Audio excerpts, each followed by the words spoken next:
A real honour to have the opportunity to join local community leaders gathered together. I wish I could be with you in person, but great to be able to join you like this. And terrific to have the opportunity to tell you a story from my life. I grew up in South Australia and just went to the local government schools, literally at the end of the road. And I was joined in those schools by two girls who became very dear friends to me, Lynn and Kathy Pawlowski. They were twins, and because they were twins, the school had the theory that they should never be in the same class together. And that meant throughout my schooling, I almost always had either Lynn or Kathy with me. And I not only got to know them, but I got to know their family, the Pawlowski family. They had an older brother and a younger sister, and their parents, Izzy and Marlene, became very important figures in my life.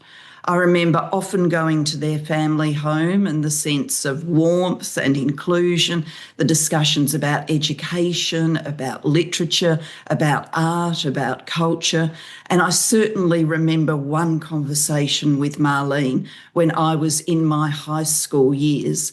I was talking to her about what I might want to do when I grew up and left school. And at that stage, I thought I wanted to be a teacher.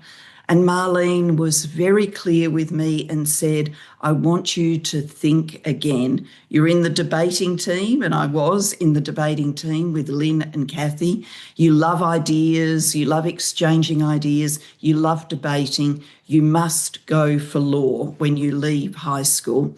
And that conversation planted a seed in me. And yes, when I left school, I went to the University of Adelaide and I did study law.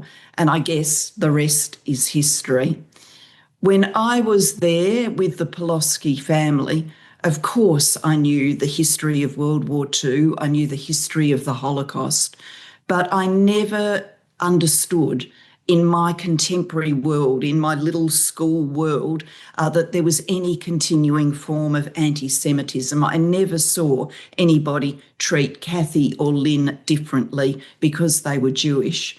And I kind of took that naivety with me into my adult life, only to have it shattered and to see throughout my adult life that anti-Semitism remains a scourge, a huge discriminator, and something that we have to continue to combat to ensure that everyone is treated with the openness and inclusion that they should be.